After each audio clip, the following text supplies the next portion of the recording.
Andhra Pradesh CM Jaganmohan Reddy గారు Telugu Desam party చేస్తున్న తప్పుడు సమాచారాన్ని పిచ్చిగా వాళ్ళు ఎన్నికల దగ్గరకు వస్తున్న నేపథ్యంలో వేస్తున్న నిందలను సరైన సమయంలో సరైన విధంగానే తిప్పికొడుతున్నారు. తాజాగా ముఖ్యమంత్రి జగన్మోహన్ రెడ్డి గారు హిందూపురం బహిరంగ సభలో పాల్గొన్నారు. ఈరోజు 11 గంటల సమయంలో తాడేపల్లిగూడెం నుంచే చంద్రబాబు గారి తాడేపల్లిగూడెం నుంచి హెలికాప్టర్లో బయలుదేరి హిందూపురంకు చేరుకున్న జగన్ హిందూపురం సభా ప్రాంగణం వద్ద బగబగ మండుతున్న ఎండను సైతం లెక్క చేయని జనం భారీగానే చేరుకున్నారు. హిందూపురం అంబేద్కర్ సెంటర్లో ఈరోజు మధ్యాహ్నం జరిగిన ఈ సభకు ప్రజలు సముద్రంలానే వచ్చారని చెప్పొచ్చు.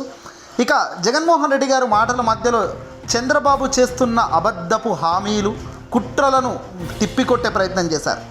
మరీ దారుణంగా ఈ మధ్యకాలంలో దిగజారి చేస్తున్న ఆరోపణలు నిజంగా ఎవరు ఏమి కూడా చెప్పలేని స్థాయి. అవ్వాతాతలను పెన్షన్లకు ఇబ్బంది పెడుతున్న వ్యక్తి చంద్రబాబు. ఇలా వాళ్ళని ఇబ్బంది పెడుతూ రాష్ట్ర ప్రజలను పూర్తిగా తప్పుదో పట్టిస్తున్నారు.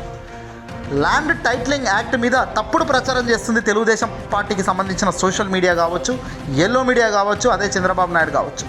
ఇంటింటికి ఐవీఆర్ఎస్ కాల్స్ చేస్తూ మరి దిక్కుమాలిన రాజకీయం చేస్తున్నారు చంద్రబాబు నాయుడు గారికి సంబంధించిన టీం అంతా కూడా. అయితే మీ బిడ్డ జగన్ భూములు ఇచ్చేవాడే తప్ప భూములు లాక్కునేవాడు కాదు అంటూ జగన్మోహన్ రెడ్డి గారు హిందూపురం వేదికగా దీనిపై మరోసారి స్పష్టమైన క్లారిటీ ఇచ్చారు. దిక్కుమాలిన రాజకీయాలు చేస్తున్న చంద్రబాబు అసలు నువ్వు మనిషివేనా అంటూ జగన్ ఆగ్రహం వ్యక్తం చేశారు. అసలు ఆ చట్టం ఏంటో చంద్రబాబుకు తెలుసుకోవాలి అంటూ జగన్ చెప్పుకొచ్చారు. భూమి మీద సంపూర్ణ హక్కులు రైతన్నలకు కల్పించడమే ల్యాండ్ టైటిలింగ్ యాక్ట్ అని జగన్ వివరించారు. ల్యాండ్ టైటిలింగ్ యాక్ట్ అనేది రాబోయే రోజుల్లో ఒక గొప్ప సంస్కరణ అవుతుందని, భూ వివాదాల వల్ల రైతులు ప్రజలందరూ కూడా అధికారులు కోర్టుల చుట్టూ తిరుగుతున్నారు.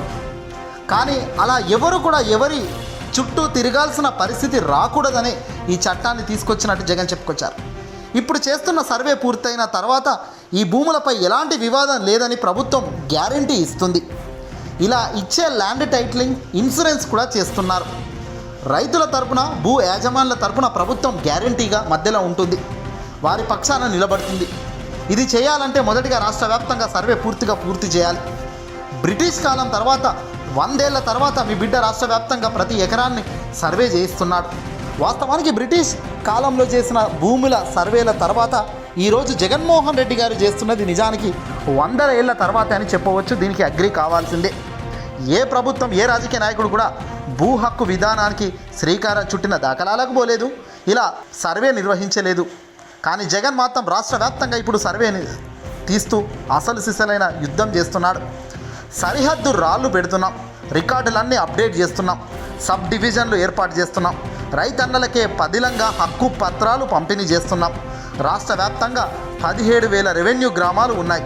ఇప్పటి వరకు 6,000 రెవెన్యూ గ్రామాల్లో సర్వే పూర్తయింది. మిగిలిన 11,000 గ్రామాల్లో ఇంకా సర్వే చేయాల్సిన పరిస్థితి ఉంది. పూర్తి స్థాయిలో ఇది పూర్తవుతే అప్పుడు పర్ఫెక్ట్గా రాష్ట్ర వ్యాప్తంగా ఉన్న భూ కొట్లాటలకు వీటికి అన్నిటికీ చెక్ పెట్టవచ్చు. ఫ్యూచర్లో మన భూమిని లాక్కునే పరిస్థితి ఇంకోటికి ఉండకూడదు అనేదే ఈ ల్యాండ్ టైటిలింగ్ యాక్ట్ యొక్క ముఖ్య ఉద్దేశం. రైతన్న దగ్గర ప్రతి ఒక్కరి దగ్గర వాళ్ళ భూములకు సంబంధించిన పక్కా రికార్డులు ఉంటాయి. పూర్తి హక్కులతో రికార్డ్స్ అప్డేట్ అవుతున్నాయి. సబ్ డివిజన్లు కూడా పూర్తవుతున్నాయి. ఆ తర్వాత రైతులకు ఇచ్చే సంపూర్ణ హక్కులకు ప్రభుత్వం గ్యారంటీ ఇస్తుంది. అయితే దీన్ని పూర్తిగా తప్పుదో పట్టిస్తూ జగన్ భూములను లాక్కుంటున్నాడని, జగన్ వల్ల మీ భూములు పోతున్నాయనే సమాచారాన్ని పూర్తిగా ఫాల్స్ అలిగేషన్స్ చేస్తున్న వ్యక్తులు చంద్రబాబు. ఇక ఇంకో అబద్ధం ఏంటంటే ఫిజికల్ డాక్యుమెంట్లు ఇవ్వడం లేదంటూ మరో తప్పుడు ప్రచారం చేస్తున్నారు. ఇప్పటి వరకు కార్డు2 సాఫ్ట్వేర్తో 9 లక్షల రిజిస్ట్రేషన్లు జరిగాయట. రిజిస్ట్రేషన్లు చేసిన తర్వాత భూ యాజమాన్యులకు డాక్యుమెంట్లు ఇవ్వడం జరుగుతుంది. దేశవ్యాప్తంగా కార్డు2 సాఫ్ట్వేర్ అమలు జరుగుతుంది. పత్రాలలో తప్పులు ఉండకూడదని ఆన్లైన్లో అందుబాటులోకి ఫార్మేట్ తీసుకొస్తున్నాం. సబ్ రిజిస్టర్ ఆఫీసులో రిజిస్ట్రేషన్ కంప్లీట్ చేసి ఫిజికల్ డాక్యుమెంట్స్ ఇవ్వడం జరుగుతుంది. కాబట్టి చంద్రబాబు చేసే ఇలాంటి తప్పుడు ప్రచారాలు నమ్మవద్దండి. ఇలాంటివన్నీ కూడా మోసపూరితమైన తప్పుడు సంకేతాలు ఇచ్చే సమాచారాలు మాత్రమే. అయితే మీ బిడ్డ వల్ల మీ ఇంట్లో మంచి జరిగి ఉంటేనే మీరు మీ బిడ్డకు సైనికులుగా నిలవండి అని జగన్ హిందూపురం బాలయ్య అడ్డాలో నిలబడి ఇదిగో ఈ వ్యాఖ్యలు చేశారు. ఏదేమైనా ల్యాండ్ టైటిలింగ్ యాక్ట్ అనేది చాలా పెను దుమారం రేపుతున్న సందర్భంలో జగన్ దీనిపై రెండోసారి ఫుల్ ఫ్లెడ్జ్డ్గా క్లారిటీ ఇవ్వడం జరిగింది.